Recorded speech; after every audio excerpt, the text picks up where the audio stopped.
Welcome, welcome, geeks of all ages, boys and ghouls, and all that other good almost Halloween stuff. Welcome to episode 109 of the Geeks with Wives and Capes. As always, I am your uber excited, esteemed host this evening, Dart Sparrow, and with me tonight I have some awesome people from our amazing organization, Geeks with Wives, who haven't been on the show very much, but I am so excited to be here with some new faces. That's what's always nice about our show. We kind of keep everything fresh and live. You don't always see the same faces on the show, so you don't get bored of seeing my mug. For those of you watching, you can see my mug right It is now. a very handsome mug, though. Well, thank you, sir. Thank you. Highly handsome. And without further ado, let's get to introducing my fellow co-host this evening. First off, from our awesome website, who's constantly putting up cool stuff, Mr. Tyler Pollack. How you doing, sir? Good. Just waiting for my con to happen. Yes. Tell our listeners what con you're going to. I'm going to Rose City Comic Con.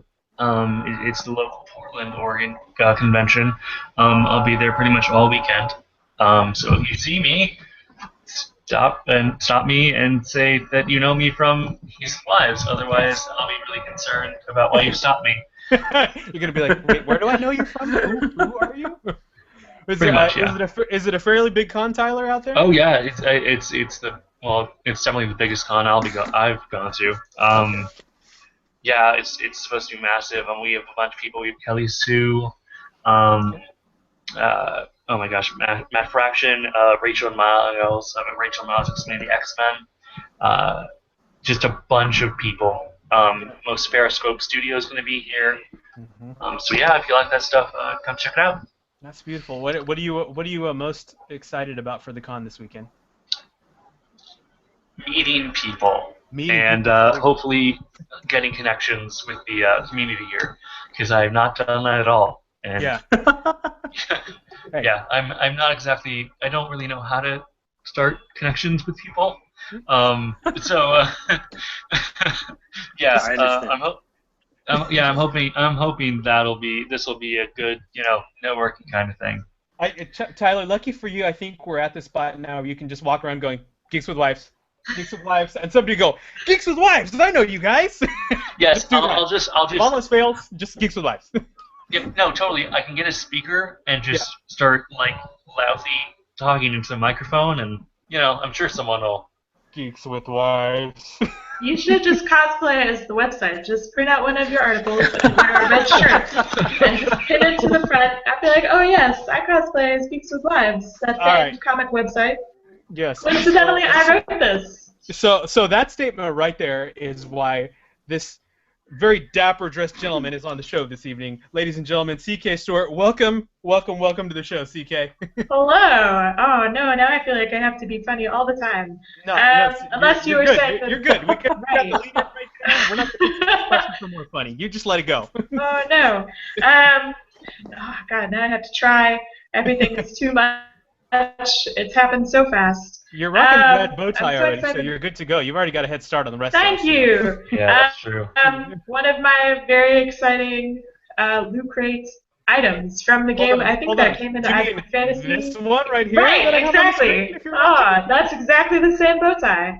This is the one with the dragons and the D20, and it's like red. It's really, it's a very classy bow tie. I've worn it to work like 3 times, and nobody's ever really noticed anything about it, which is like a little disappointing on some level, but also I guess kind of refreshing, because then it would mean that they were staring at my neck for an uncomfortably long time. Right. And I don't know what I would do with that information either. So on some level, I'm kind of glad that the conversation has never come up. But yeah, thanks Loot Crate for this bow tie that came in a box that I'm subscribed to, so it's not like it just kind of came to me for free or anything. But if Loot Crate's ever interested, I will take more bow ties all the time. All the time. I threw mine on, which doesn't really go with the jersey I'm wearing. So it looks good. Sales dancer or something, but whatever. Well, we're excited to have you on, my friend. I'm looking forward to talking to you too, because I haven't got a chance to talk to you too much on the show. So I'm excited to see what we can bring to the internets tonight. But one of the first things we're going to bring is our amazing, esteemed guest this evening. We have some really awesome guests on the show, and every once in a while, for some strange reason, I don't know why people still want to come on our show, because, it's just a madhouse of crazy sometimes. It's for the bow ties, really. It's for the bow tie, see? Every once in a while, we get one of the amazing writers who has written for the big two, of course, DC and Marvel, and we have one such awesome writer this evening. Ladies and gentlemen, welcome to the show, and I don't have my applause button, so it's going to be very anticlimactic. What the hey? I was promised an applause button. I'm out. I can applaud. I'll applaud very enthusiastically. There we go. Oh, man, this is the best introduction ever. Oh, yes. Tom, I'm sorry. I'm sorry that we didn't have the applause button, but I did manage to get the green M&Ms in your green room as well as the Diet Coke, so we're good, right? We can overlook the applause. You made the lowest bar possible for me smoking. I checked every M&M; they were all green. I was like, oh, "That's it. I'm just staying. That's fine. I'm not talking the whole time. Yes. I'm just silently watching." You're up, but I'm not happy about it. I'm never happy about it. You see? Look how I dressed this thing. Clearly, I'm unhappy. Yes, see, I'm sorry, Tom. We didn't give you the memo that we're on right now, but that's okay. Oh, Tom, Tom, happy to have you here, man. People aren't supposed to know I don't have hair. Yeah. I have to do this for the whole podcast. My hand. That's why I wore the hat.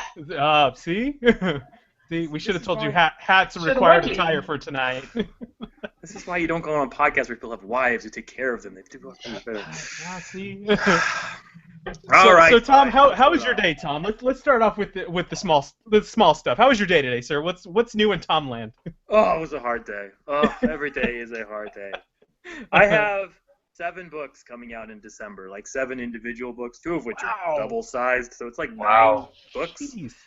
And December is like you have to prep for December right about now. So every day is like I was doing letters on Sheriff of Babylon and letters on Omega Men 5 and scripting Omega Men 6 and reviewing Grayson 12 and getting emails about Green Lantern and doing Robin War emails, and so Yes. it was typical. And then I have children, which is such a mistake.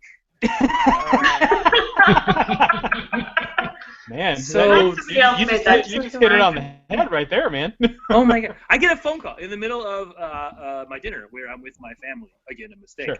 And I'm like, they're like, we need you immediately. This is going to press. You have to change some dialogue boxes. Like, that's it. I'm going upstairs. And my son's like, my son who's 6. I'm going too. I'll help you dialogue it.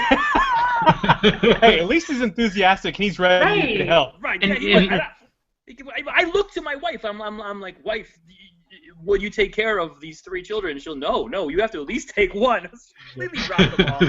And so so I go upstairs to my office. I mean, I go to my studio, wonderful art place, and I'm sitting there trying, like, the last minute to come up with frickin' dialogue here. My son is saying, Daddy, why don't you have the Rock be the dad? And the Rock dies, and it's just the stupidest ideas. I'm like, what do they teach you in school? And he's like, my numbers. I'm like, that is not helpful to me in this situation. You're not helping. I don't know. If you've ever dialogue with a 6-year-old, I don't recommend it. I think of that scene in Finding Nemo where, like, the little squid is trying to tell him, like, how to exit the current or whatever, and he's like, and he's like, I don't know what you're saying, but you're so cute. Yes, that's my son. He's a little cute squid. Also, we found the episode title. Yes, exactly. Good stuff, man. So right now, needless to say, you're eating, sleeping, breathing comics right now for December. Yes, all I do is eat sweet. Yes, I'm at my desk now. See, there's comic books everywhere around me. I'm full of the comic books. Awesome. Yes. Well, thank you for taking time out of your crazy schedule to talk to us. You're welcome, and no audience clapping button thingamabob. So that's double welcome. So Tom, let's start by asking you your origin story and how you got into comics. And I don't know how much you can tell us, but you started off in a very different path in life. Did you not before comics? I look at it like I started in comics, went off the path, and came back to comics. Okay. Well, tell us about that a little bit, Tom. So I'm your sort of normal, or at least for my generation, normal geek in that, like, as a child I was not good at throwing things into other things. Hey, me too. Right. What's catching stuff? Catching that, or like running. That wasn't my forte at all. but people seem to want me to do that over and over again, and all I want to do is sit under a tree and read. Right. And so. No, me too. Me too, man. And I remember, at least in my generation, we felt very alone under our tree reading while all the kids were running. Yeah. And you're like, wow, I really like that running thing. Why does it make me tired? Why am I the only one who doesn't enjoy the feeling of like what's wrong with those vomit people? and sweating? Yeah. So anyway, so I was a very big geek. I was a Marvel zombie first, and I went to DC, and I loved comics. I hid them. I was like a closet comic fan. Yeah. I didn't like tell people I was as geeky as I was, even though I wasn't like popular because I wasn't geeky. I was like just like, oh, there must be a basement beneath this basement. And so so then I did that, and I went to college, and I interned at Marvel in DC when I was in college, and I wanted to be a comic book writer. I was Chris Claremont's assistant. Ooh. And I worked under Cliff Chang, he's an artist for DC now at Vertigo Comics back in the day. Right. And then it was like, then I was like, okay, I want a job in comics. Is what I want to do. I want to write, blah blah blah blah. And then I was like, how do I do that? And they're like, dude, this industry is gonna be dead in 2 years. Go get a real job, become a lawyer. Yeah. This is 2000, so I'm old. So I was like, okay, I guess the industry's dead in 2 years. This is before the movies, before anything, when like Marvel was going bankrupt. Sure. And sales, and they did like the new Marvel, all that crap. Anyways, yeah. That's a long version of this story. I should tell the short version. Anyway, so then like I joined. I tried to become a lawyer. I joined the Justice Department. I was doing this thing where I was helping cancer victims, right. and then these like assholes through these planes. Oh, I swear a lot. I'm gonna start. Hey, that's okay. These fucking big assholes flew these planes into these buildings, and so then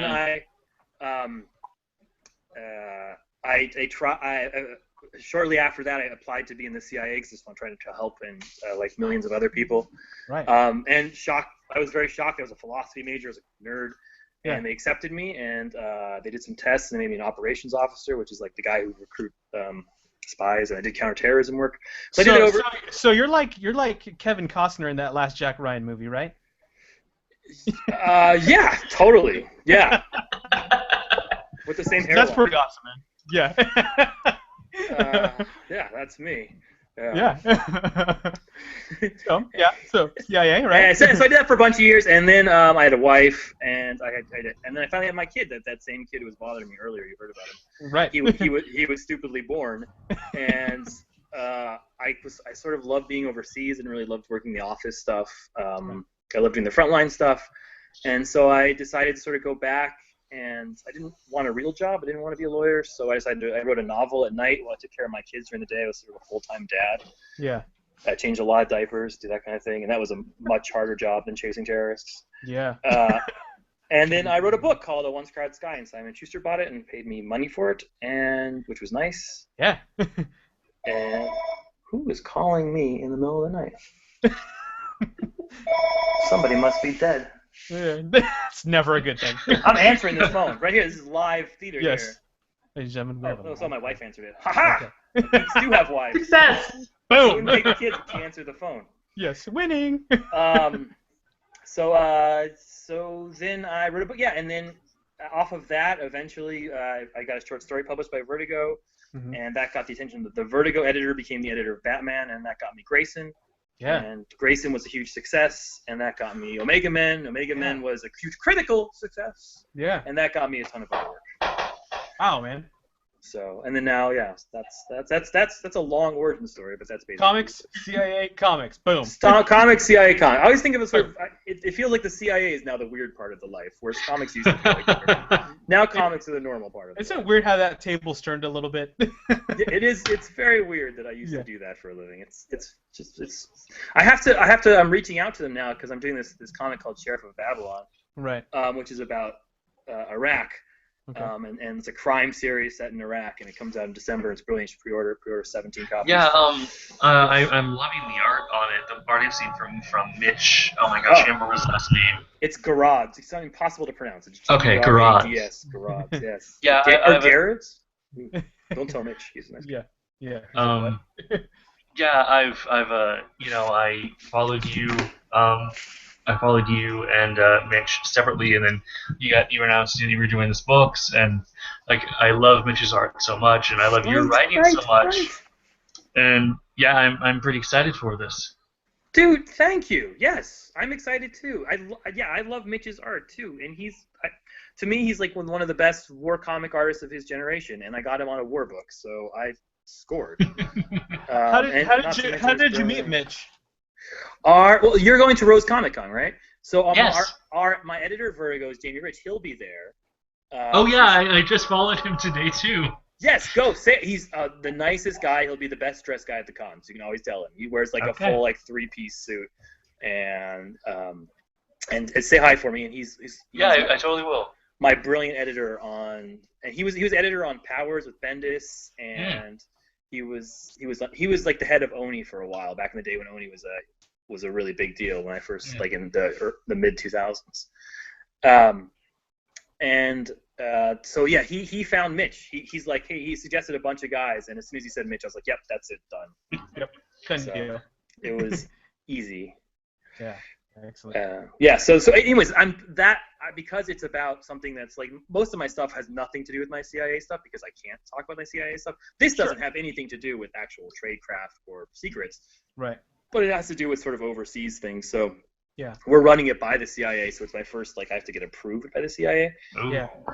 So it's weird to I haven't talked to the bureaucratic company in a while, and it was very spooky to sort of reach out and be like, hey, I was just gonna ask, what's that like? Is do you just call them? Is there some kind of cool video conference phone that you have to go on? I mean, what's the deal there? Oh yeah. Well, I have a special button I press under my knee, and they jump through the window of Shakespeare that opens up. Yeah, I have a bust of Shakespeare walking about. Yeah, no, that's exactly what it is. Yeah, no, there's a little phone booth outside my door, and I press a button. I go. I don't know. It's the stupidest cover ever because nobody's used a phone booth in 30 years. I keep telling them, it's like it stands out. It's a phone booth. Why is a phone booth there? People keep walking. Yeah, why is this phone booth? And why does this guy keep disappearing into it? Yeah, just keeps trying to get into your phone booth because they think it's going to take them to the Ministry of Magic, or they've somehow mistaken it for the TARDIS. Yes, So exactly. I feel like now it's more dangerous than ever. Yes. It's full of Doctor Who fans. And I'm just like, guys, get out. I have to do a secret mission. Every 2 days they keep painting it blue. It's a whole big problem, I'm sure. Yeah, no, it's horrible. It's a horrible cover. I don't know. These people don't listen to me. So I've been dealing a lot with the CIA lately because Sheriff is coming out in December. Yeah, awesome. Brad Bell, one of our contributors, couldn't be on the show tonight, but he had some. Oh, hey, Brad, I know. Thanks. I know. he had some good questions. Obviously, one of the things he wanted to talk about was when writing spy characters, how do you implement Bond tropes without seeming like you rip off Bond? Oh, that's such a good question. Yeah. First of all, you just rip off Bond. Why not, right? No.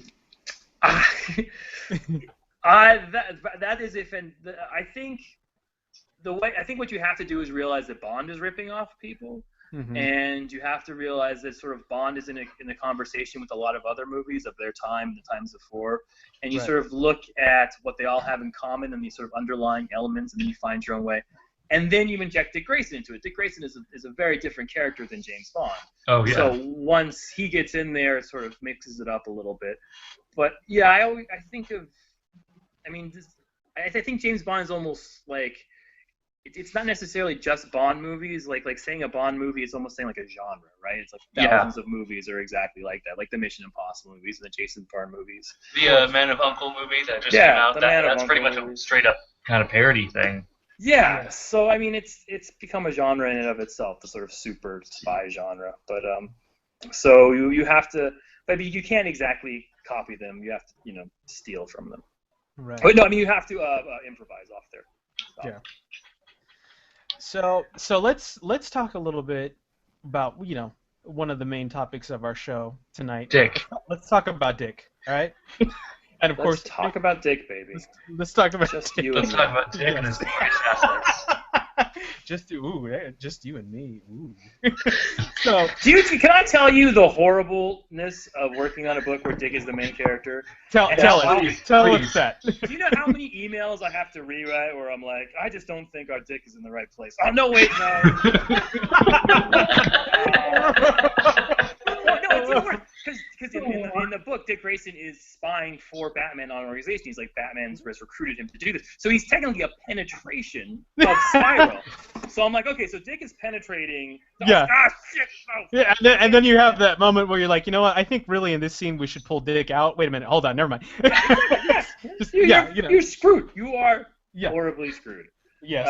And you're Is it too much? Is it too late to put Dick penetrating Spiral on the trade? Are you kidding? That's the title of the next issue. Awesome. There it is, Tyler. Done. Killed it. I hope everybody knows I'm going to penetration. spend the next 30 minutes desperately trying to find a way to work a rhythm method joke into this. Yes. I can't decide if that takes the metaphor too far. Yes. But Never. if I can, I will do it. I will find a way. Our guest says it's not too far. Let's go for it. I'm already loving it. I'm loving it. But back to The rhythm method is his backup band, the Dick and the Rhythm Method. Woo! Yeah, they'll come in. They're like backup spies. They'll come later. Right. I've lost my chance. Yeah. That will be funnier than that joke. I'm on all seriousness, I'm loving Grayson so much. I love how you put Midnighter back in the DCU after Stormwatch, and that gave off a great jumping point for Steve Orlando's Midnighter. The stuff that's going on right now. The last issue was intense. I know, right? Yeah, there was a lot of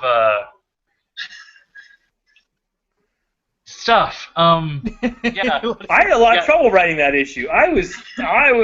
When I don't know what to do, I take a shower and I hope that like the water gods will give me an Well, look, idea. I mean, when you have two dicks, it's kind of hard. Yes. Dude, that's my life motto. Yes.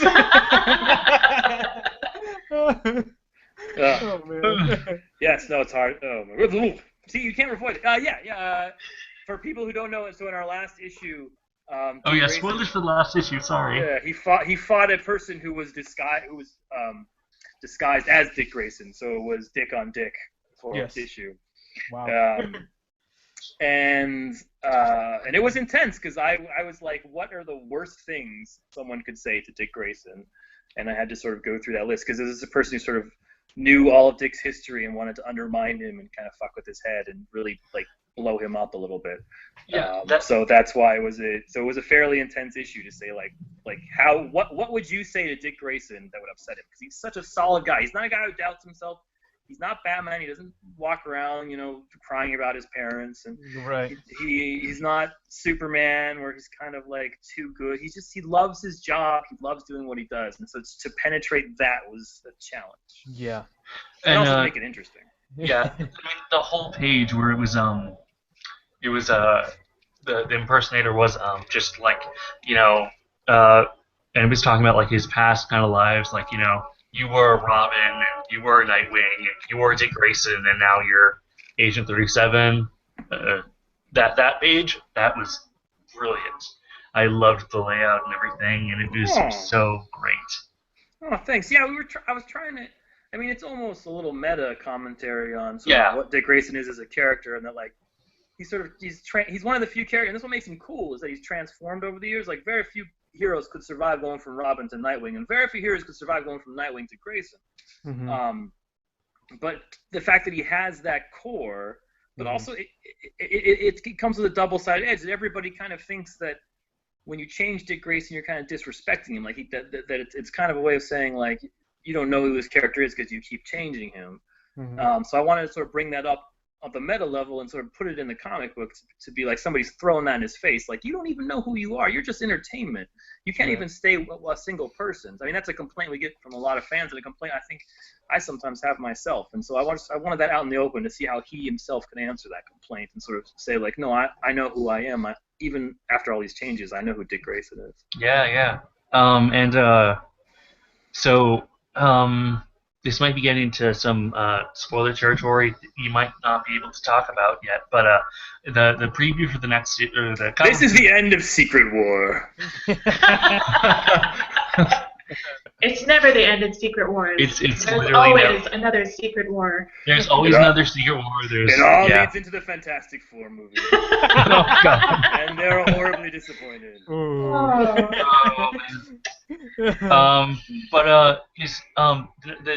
Sorry to suddenly snap back, but the cover's next issue. Yes. It looks like he's heading back to Gotham.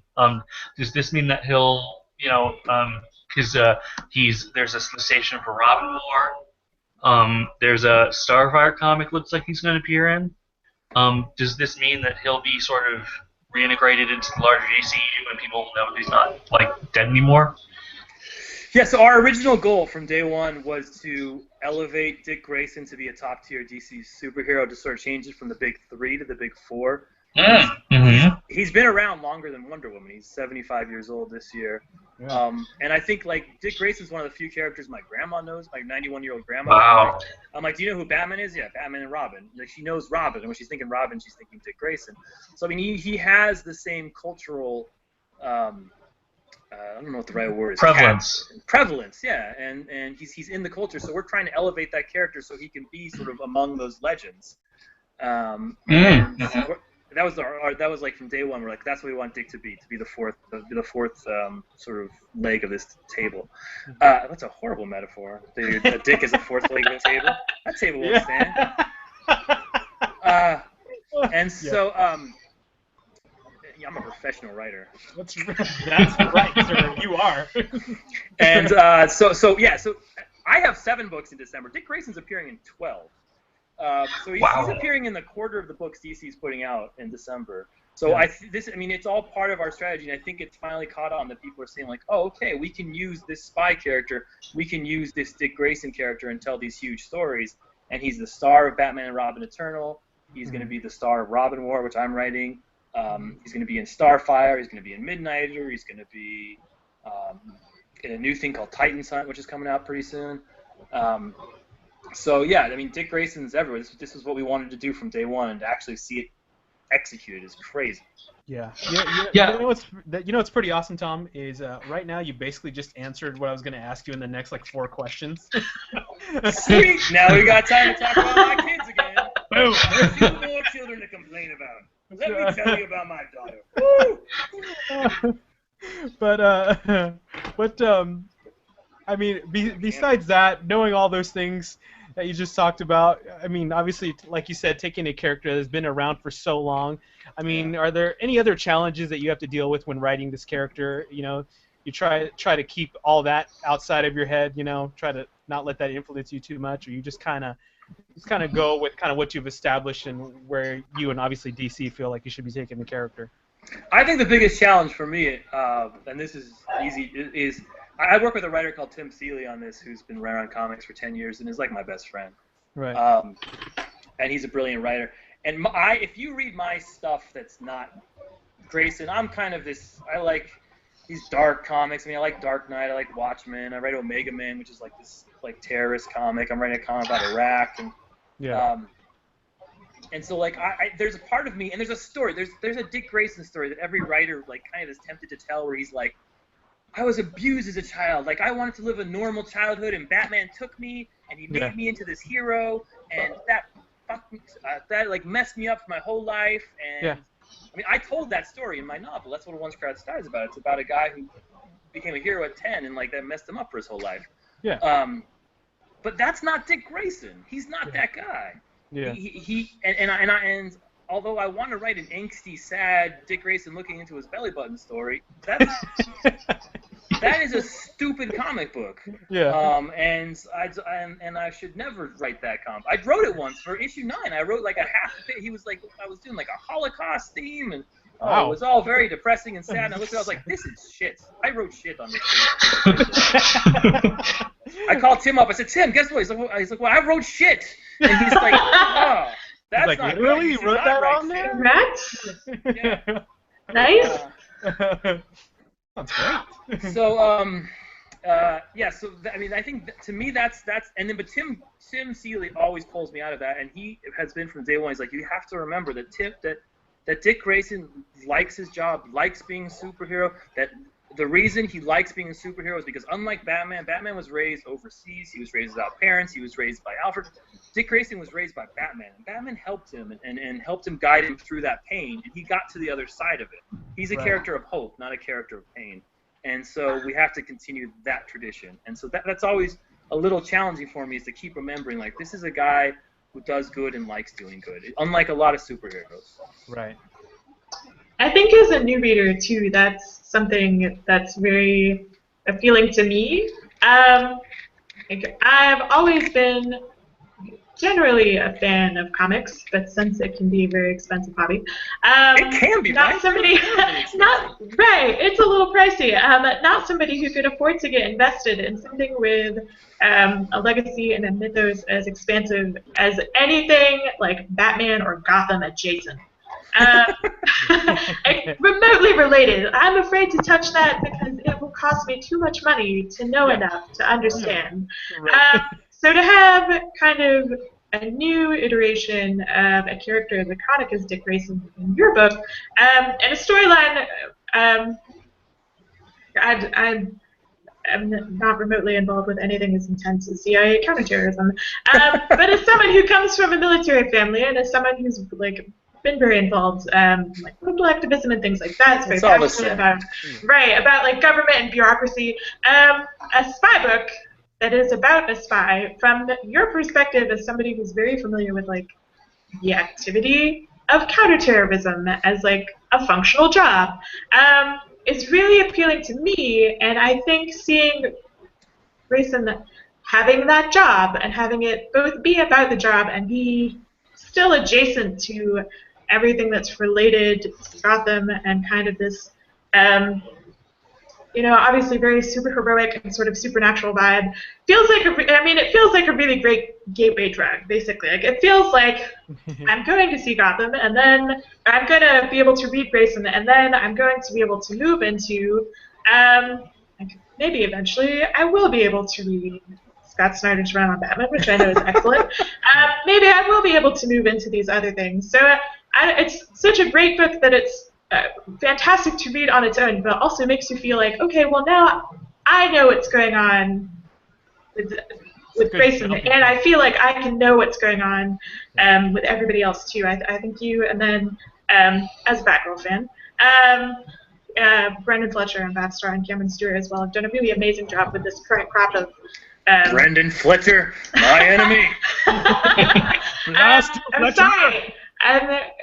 Don't mention the Fletcher in my presence. It's too late. It's too late. I've got everything done. Everything is crumpled. I'll save myself quickly.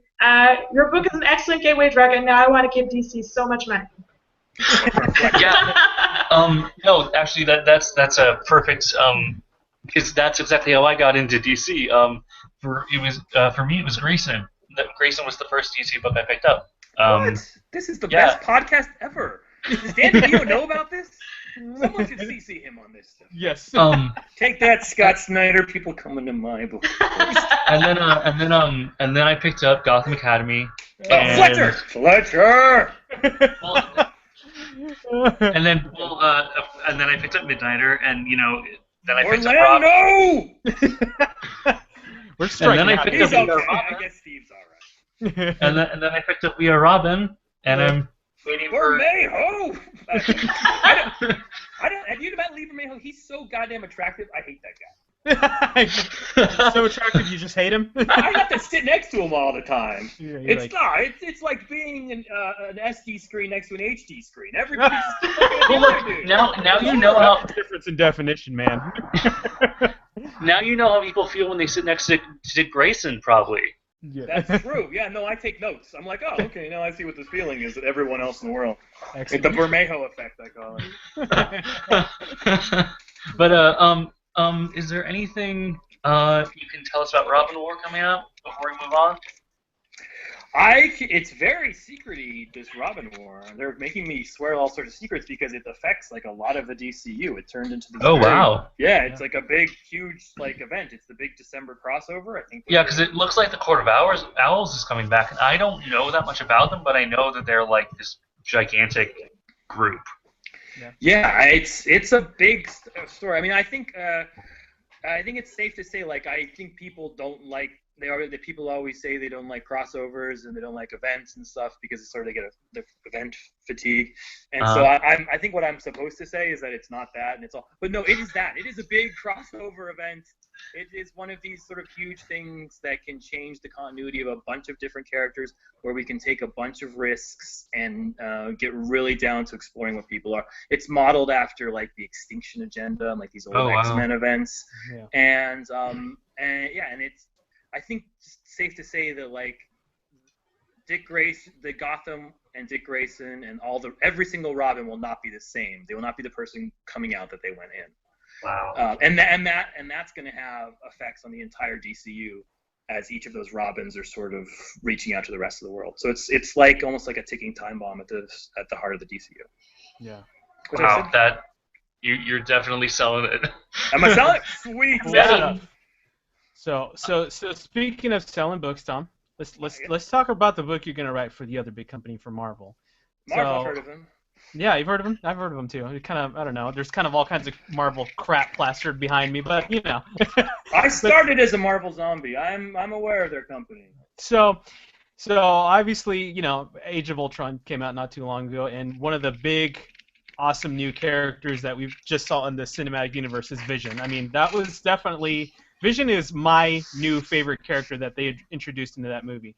So, right? He was awesome, Paul Bettany. He nailed it. It was a combination of Vision and Adam Warlock. Like I hadn't put those two characters together, but like, yeah, it was awesome. Yeah. So, sorry, just one thing. Just in the like the moment he got out and he flew towards the window and then stopped, he saw his reflection. Yeah. Like that was the most. Like perfect for what I know for Vision at that time. That was the most perfect and like most character-defining moment from what I know about from what I knew about Vision at the time. Yeah. So there's it's being obviously that you're a fan of that character. What's it like getting now to be able to, you know, you're going to be writing a book about Vision, a new book about Vision. I mean, it's very weird in lots of levels. First of all, it's my first Marvel book. Right. So you're coming and swinging with a big character now. Yeah, but he's never had his own book before. I met Roy Thomas, created the Vision. He's an old-time creator, and I met him at a con. And I was like, "Thank you for this character thing." And he looked at me like, "You're never gonna make this work, kid." Like nobody. Oh no. Like he gave me this old like. See you in cancellation in 6 months, buddy. I was like, I'm gonna do it, Roy. Yes. That's how I sound when I talk. I'm gonna do it. I'm good. Get to the end of the line. I gotta sign some more Avengers comics. So yeah, he's never had his own series. So the first thing is just working in the Marvel universe is a little weird to me. And it was so bizarre how like natural it came to me because I really grew up on Marvel comics. Like I started with the Avengers 300, and when I was like I came to DC through Mark Waid's Flash, I don't know, like that old run.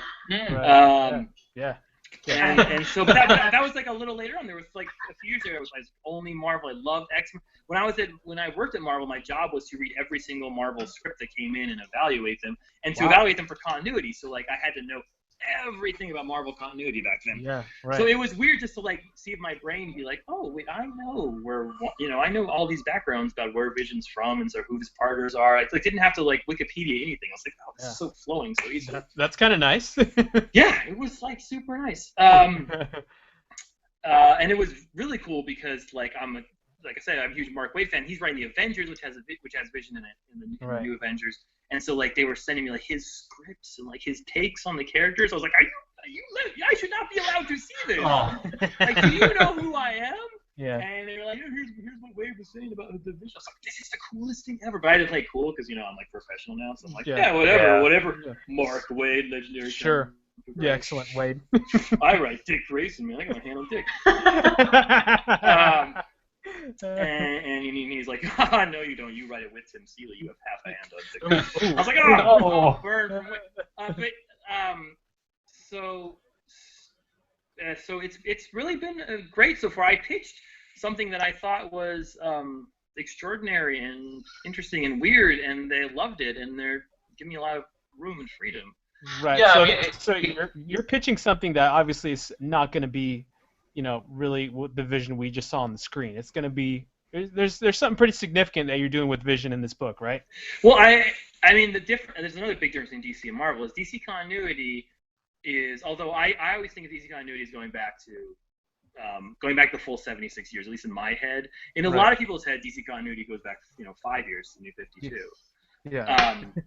Marvel continuity did not stop. Marvel continuity goes back 75 years. Yeah.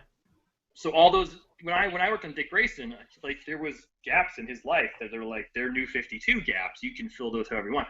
Like Vision has been Vision. All those things that happened in now. Yeah. Secret War is coming, so who knows? Things are fudgeable. Yeah. But and like I said, it all ties into the Fantastic Four movie, so that's. So working with that kind of continuity was different, and I had to create a character that both reflected what we saw in the Avengers movie and also tied into that continuity. Yeah. And my pitch, what I like, or what I thought was like super interesting about Vision, was this idea that he's this robot, he's this synthezoid, he was created to be a bomb, he was created to kill mankind. Right. And all he wants to do is love mankind. So he's basically your Spock, your Data, like my favorite characters from science fiction. Sure. Or like if I'm like a huge Isaac Asimov fan and like the robot series, like those characters. Right. And so I was thinking, okay, I want to do like Spock and Data. That's kind of the story I want to tell. Yeah. And then I was like, well, what do you want to, if you're a superhero and you live an extraordinary life, but your great desire is to be human, to be ordinary, what would you do? I was like, the most ordinary thing in the world is to have a family, to live in the suburbs, to deal with kids, to deal with all that bullshit, to deal with your phone call coming in dinner and the stupid 6-year-old comes with you, all that shit. So I propose that that he he creates a family. He says, I want to be ordinary, I want to live an ordinary life, and he creates a family. He creates a wife named Virginia, and he creates 2 children named Vin and Val. Okay. And they go and they move to the Virginia suburbs. Wow. I live in D.C. I'm noticing the theme. Yes. Write what you know, I think is the and so and they try to live a normal life, and it's about, and to me, I mean, the bigger, like I said, I'm stupid big themes and stuff, but like I grew up, I was in like my dad left, I was a single mother, I grew up in the middle of the heart of the city, and I'd always watch these shows like late at night because I could never sleep, and I'd watch Nick at Night, and I'd watch these like 1950s Leave It to Beaver kind of shows about these ideal 50s families. Like, there's such a weird distance between me and them. Yeah. And I think that a lot of America is about that. It's about sort of trying to like achieve this like 50s ideal and it not working out. Right. And it's a lot. It's about that. It's about trying to sort of achieve the American dream and integrating with a community, and finding out that being strange and being an outsider and being different makes it hard to do that. And it's about the challenges involved. So that's what it is. And with a lot more punching.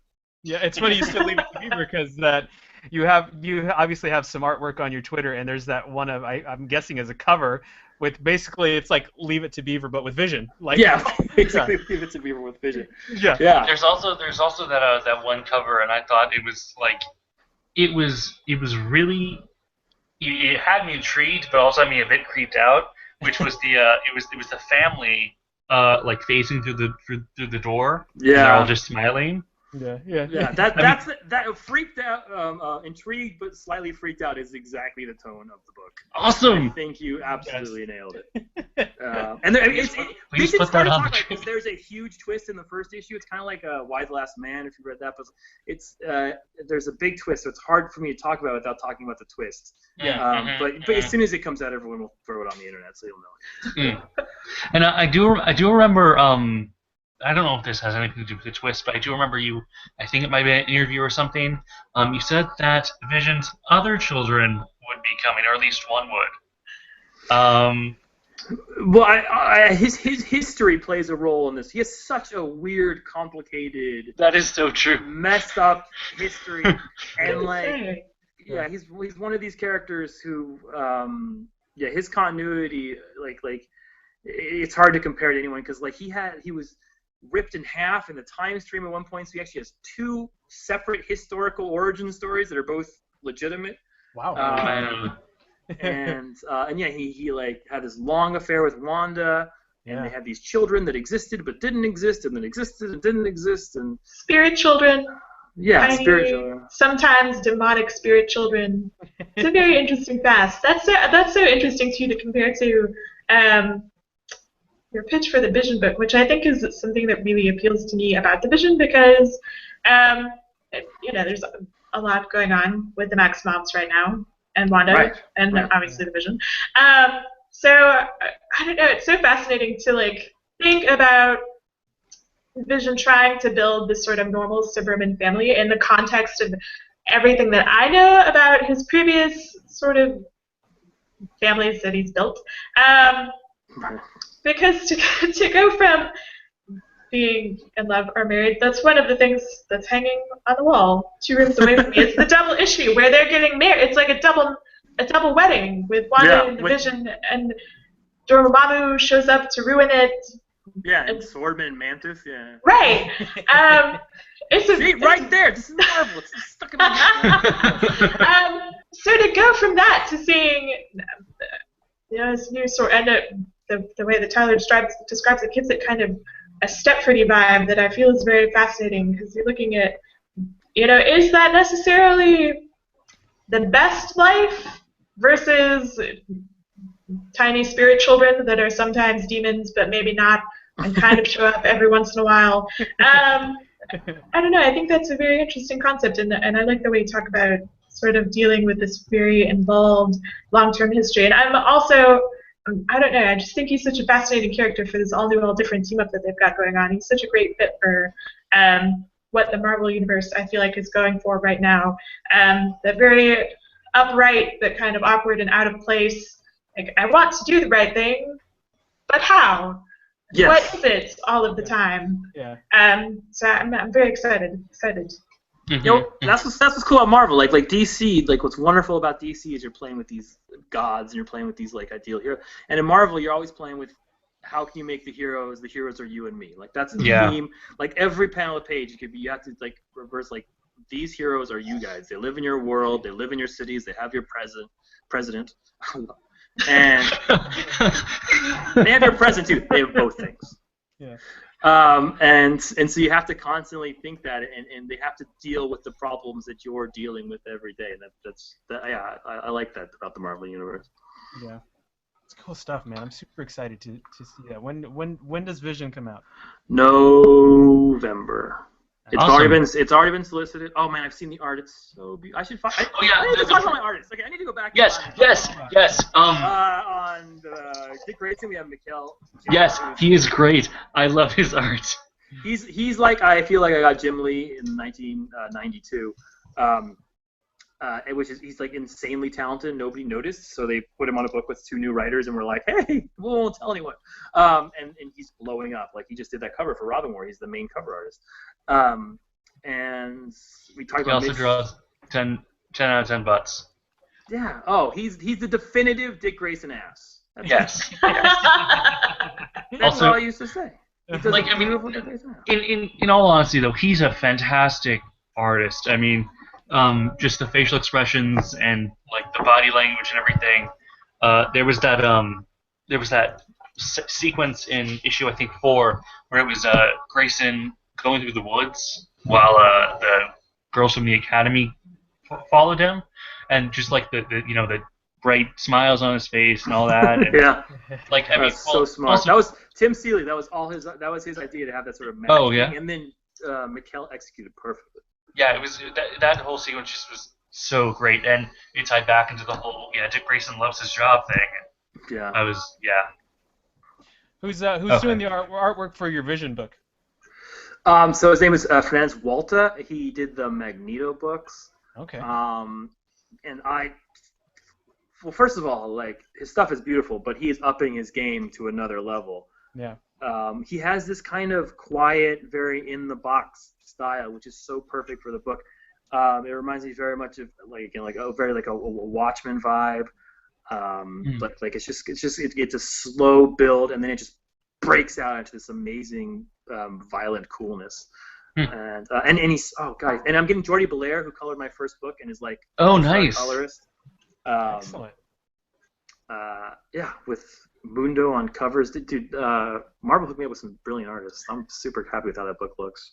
That's so cool, man. It's gorgeous, Yeah. Yeah, I for one am super stoked to read it, man. I can't wait. It's gonna be awesome. It's good. Awesome. It's so good. And I'm using a technique I've never used before. I normally this is. Do you guys care about process nerd stuff? I do. Sure. Yeah. Go ahead. So I came into DC Comics and I sort of had this. I come from novel writing, and they had this mantra that like no captions. That was like my mantra, because like I hate interior monologue. I mean, it can be used very well. Like, I mean, Dark Knight Returns, that's brilliant material. But like captions where it's like, I feel this and I feel that, and here's a story and sort of a summary. I feel like it gets in the way of the pictures. Like, comic books exist to have pictures tell the story, not to have you tell the story. Right. So in Grayson, you'll notice we never use captions. We never use interior monologues. It's like we were the first script. We're like, we're just gonna not use that technique, and we're gonna have the art show you the story, and that's gonna drive the reader. Right.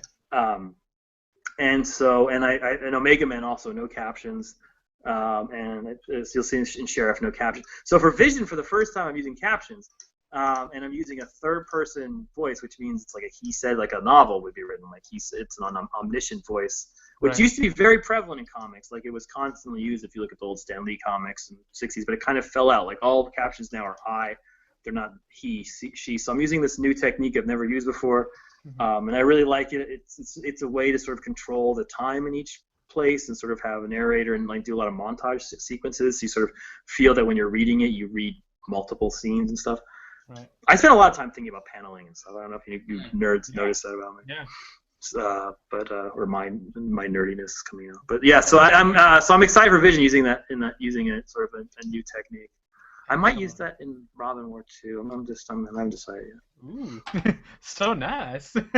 So Tom, tell our listeners where they can find you online, and tell us what next books you have coming out, like, pretty soon here.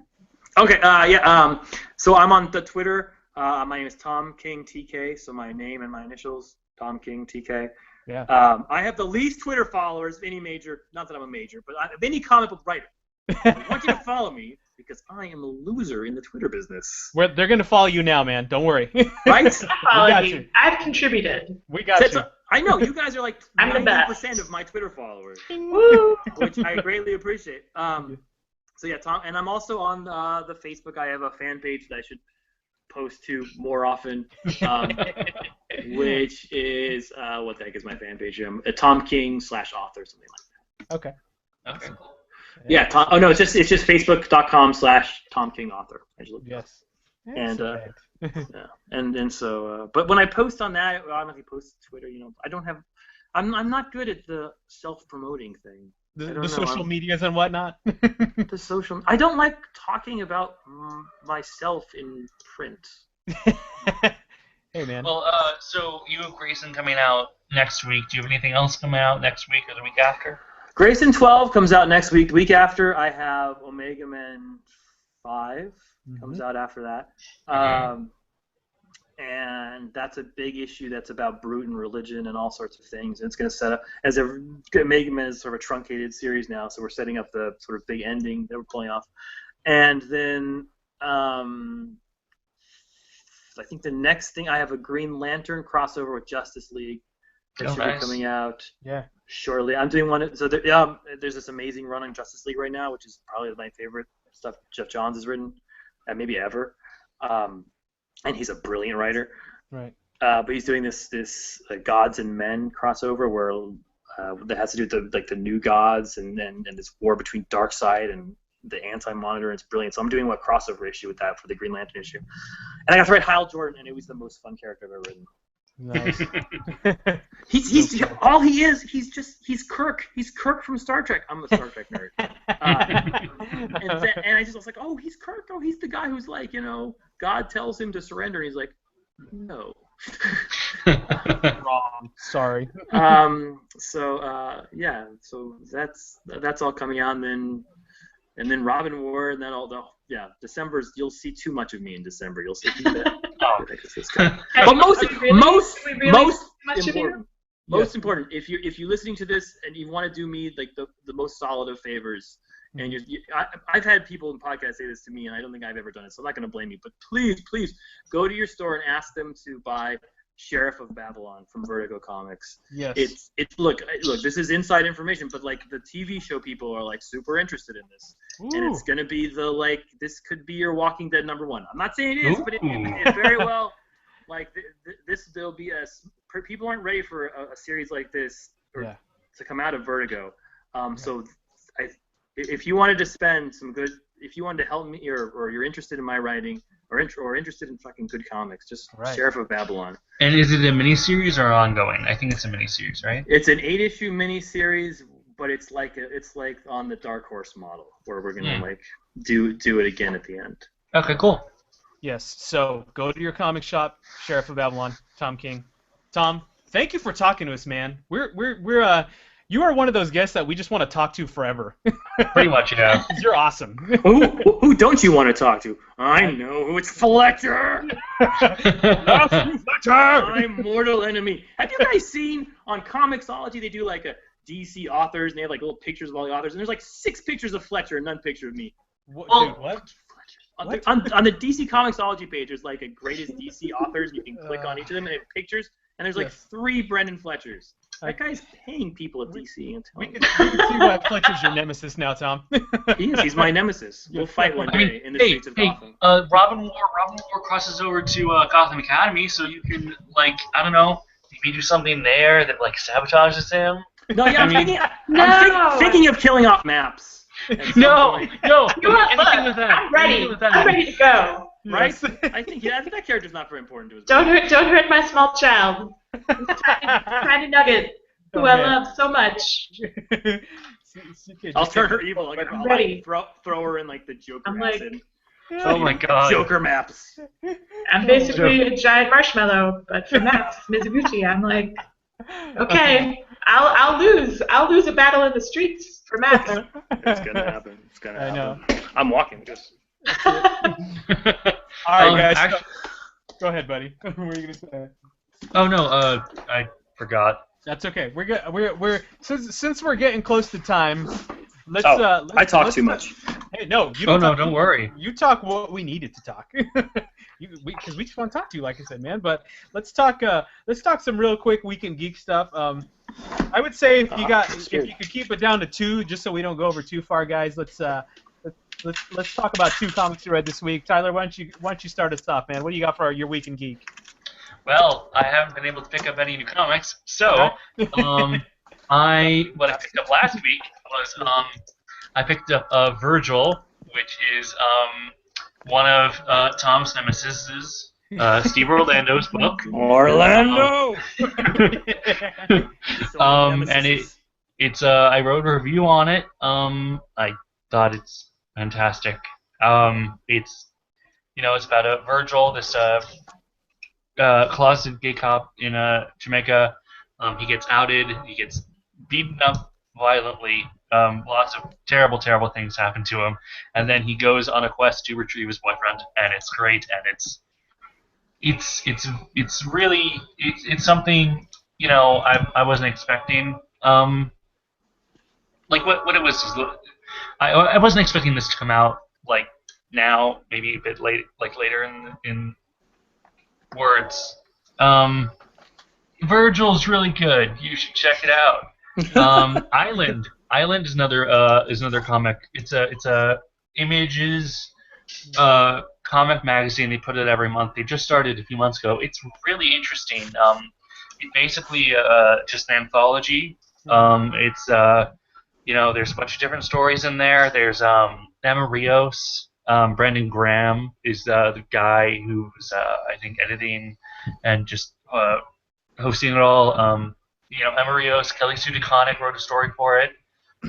It's really interesting, and you guys should definitely check out both those books, both Image books. Yeah, awesome, good stuff, man. CK, my friend, what you got going on this week in your Weekend Geek? Geez. I caught up on a lot of stuff this week after doing not anything last week because DragonCon. DragonCon.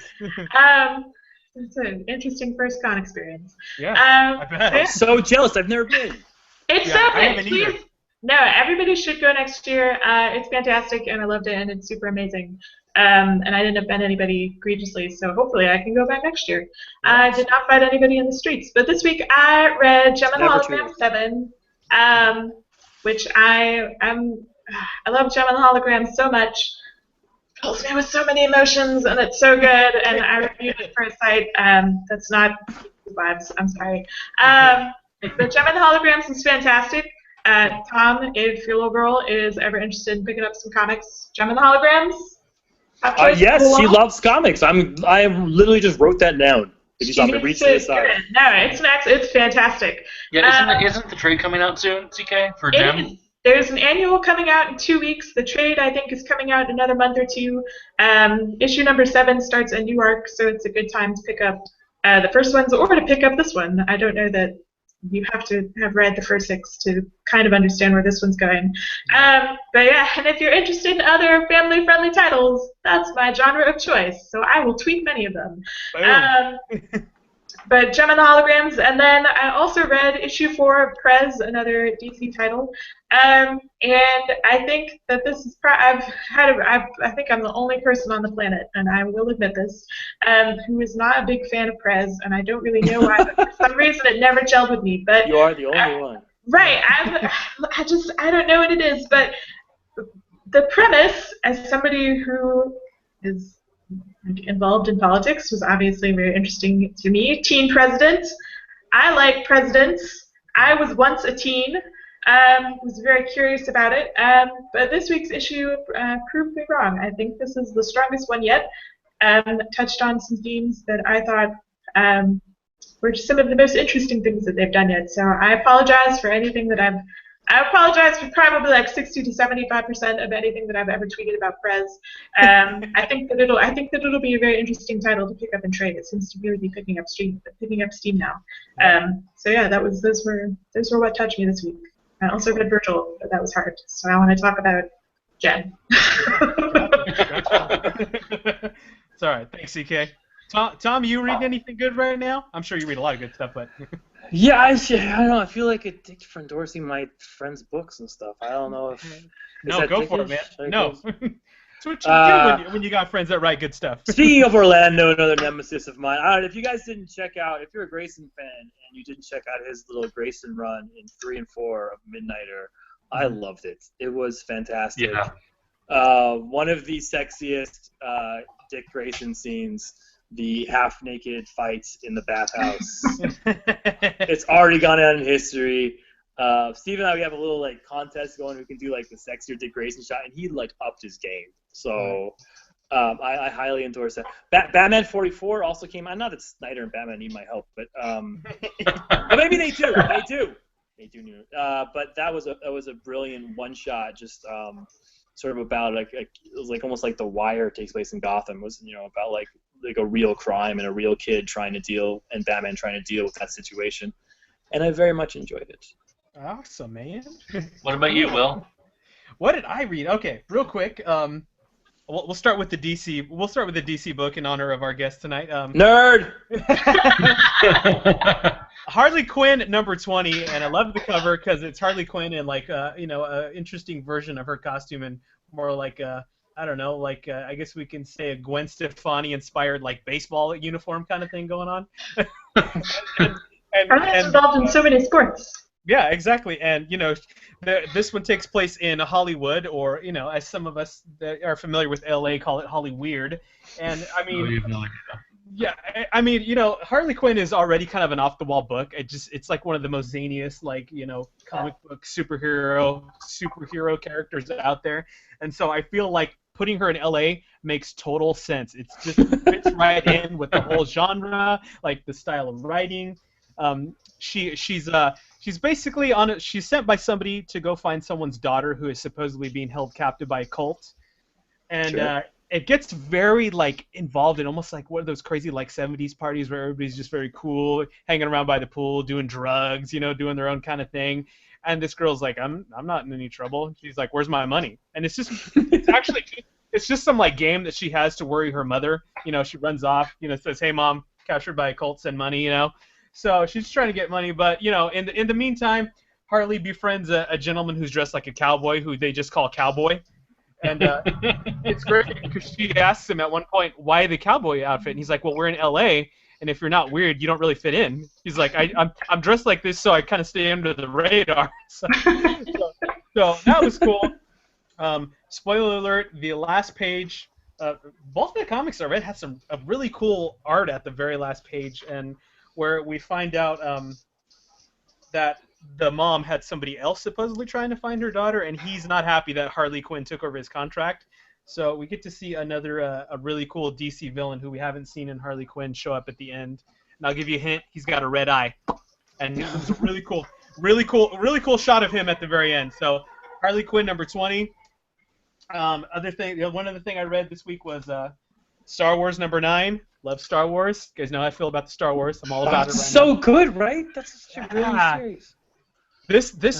This issue had a lot going on. So we got the continuing issue between the woman who's claiming to be Han Solo's wife, Sana Solo. Wait, spoilers. Yeah, sorry. Sorry. This has been going on for like 3 issues now. Yeah, they still haven't got to the root of who she really is, I don't think. But anyways, more spoiler.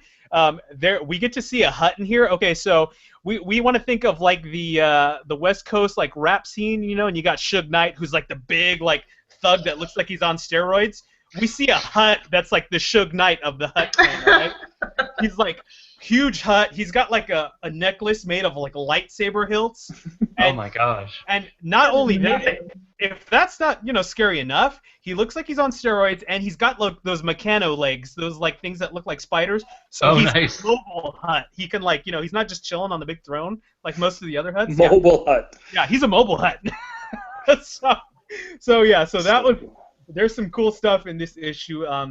Some good battles between Luke Skywalker and some droids that we don't really see in the current timeline of Star Wars, but we've seen in the prequels. A lot of cool stuff going on this one. So definitely check out Star Wars number 9. Great book. But yeah, that's it. I think we're kind of at time. Real quick though, because I got some awesome guys on the show tonight. Have you all seen the preview of Chloe Bennett, obviously Sky from Agents of S.H.I.E.L.D.? Have you all seen the new design for her costume? Yes. No one told me nothing. Oh my god. All right, I'm going to say it right now. She looks hot. hot. So Tom, obviously it's very like Black Widow inspired.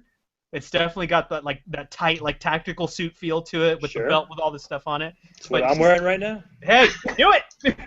But it's definitely got some subtle little like differences that just make it obviously for Sky So who's excited about season 3 of S.H.I.E.L.D.?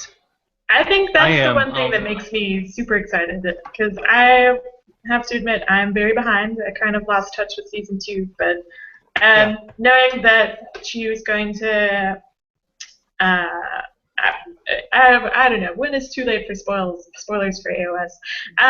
But finding out everything that happened, I was like, yes, these are the things that I want to see. Give me all these things. Yeah. Secret Wars and Inhumans. Right. Give me all the wards. Yes. Every secret. Yeah, I'm really excited. I'm actually. I got into the Inhuman stuff before Secret Wars. So and there's this new character Lash. He was from the book Inhuman book before Secret Wars. Okay. That Charles Soule wrote, and it looks like he's going to be in this new season, and I'm really interested to see how they're going to adapt him, because he was a very complex character to get in with the show with. He had a lot of like weird kind of history with the Inhumans and all that went back a bit, I think. So there's a I don't know if you saw the trailer, Tom, but there's a shot of a man in silhouette, and his hair kind of like Lash does. So I saw some images from the Facebook. Yeah, okay. Yeah. So you probably saw the silhouette then. And I'm really liking. I'm loving how Sky looks, how Daisy Johnson Quake looks. Yeah. I'm loving the gauntlets. The gauntlets are really important. And they look great. I'm really excited for this new season, and I'm just excited to see more Secret Warriors. Yes, yeah. Secret Warriors, not Secret Wars. Yes. Although I am excited to see more Secret Wars. Yeah. Wink, Marvel, wink. Tom, are you a fan of the Agents of S.H.I.E.L.D.? I liked it okay. I'm behind on it. I'm behind on most things. Yeah. Mostly because, like, at the end of the day, like, after writing comics all day, and I sit down with my wife to be like, let's watch a TV show. You don't want to watch comics stuff. You don't want to watch every comic TV show on TV? But you know, I'm really this is super. But Supergirl's coming up. Yeah. And Yes. I have a 5-year-old daughter who loves Supergirl, and the fact that I can watch a TV show with her and like, have her like sit still and count it as father-daughter time, I am in. I cannot say how much I'm looking forward to that. It looks cool, and she's like super ecstatic to like get like all dressed.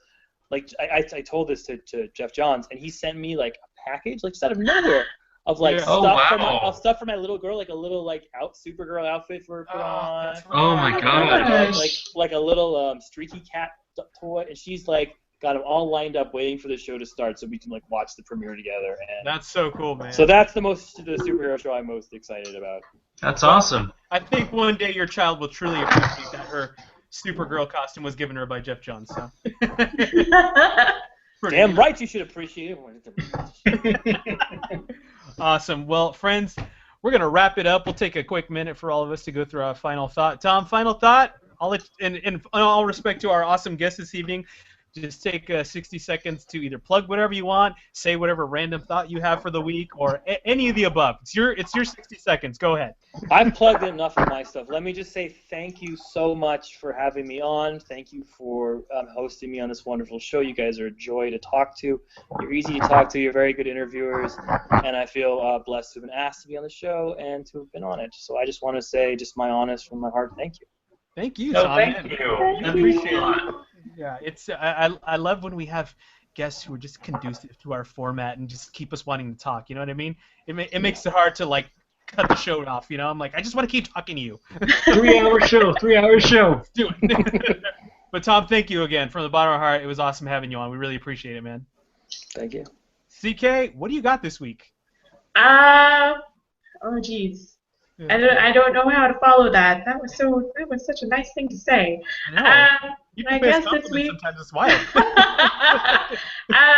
Well, again, Tom, thank you very much. I guess my biggest takeaway for this week is Mark Russell. I'm sorry for 65 to 75% of the things that I ever tweeted about Krez. It's really good and a very smart book, and I will continue to buy it as I previously have. But now I'll also buy 12 books with Grayson in them in December. DC wins. Again. DC for the win. Tyler, I think that leads perfectly into what I was going to say, which is more dick and more dick butt. But actually, more dick and Midnighter. Yes, more dick and Midnighter. Definitely. Orlando. I mean, honestly, thank you for coming on. It's, you were a great guest. You're definitely welcome back on the show. I think I can say that. Can I say that? Well, sure, of course. Also, okay. Only if you It's a lateral decision. Yes. Okay. We need to fix the applause button. But yeah, I'm really excited to check out all your books that are coming out. And thank you for coming on. Yeah, for sure. I hope you can make it to Dragon Con next year so that you and Brandon Fletcher can fight in Atlanta in the summertime. Battle to the death. It's on. All right, so for my final thought this week, I want to give a shout out to a buddy of mine, Ethan Dettenmeyer, who is the host and the head of Combat Radio. I've done a lot of charity stuff with Combat Radio, and they're an amazing group of folks. Ethan just has such a giving heart to give back to the community and to help those that are less fortunate. And it's right around starting to become the holiday season where we get a lot of charity events going on for Christmas and things, which they do a huge one for Christmas. But they're doing something a little different, which you kind of don't think about. But kids that are less fortunate, they miss out on a lot of opportunities that maybe a lot of other kids take for granted, like being able to go trick or treating and dress up in a costume. So this year, Combat Radio is doing a huge Halloween event for social services in their area where they're basically going to provide kids with Halloween night complete with costumes. They're going to give them costumes, food, trick-or-treating, and obviously a huge donation to the local center where they can get fed and food for their families and things. And so if anybody is interested and wants to help with that, you can go to gofundme.com/combat Halloween. And like I said, the folks over there are just amazing people. They do so much for the kids in that area in the community. And, anytime I can help them out, I do what I can to help them out because they have other people in mind all the time. So anyway, if you can help out, if not, just share it on your social media. Help out that way if you can't financially donate, whatever you can do. But anyways, that's all for this week. Thank you so much for everybody for joining us, CK, and for Tyler for coming on with me for the first time together, keeping it real. Tom, as always, it was a pleasure. It was amazing, and we look forward to talking to you again, my friend, all right? As long as you can CGI some hair, and I'm okay. Well, now you know to wear a hat. Yeah.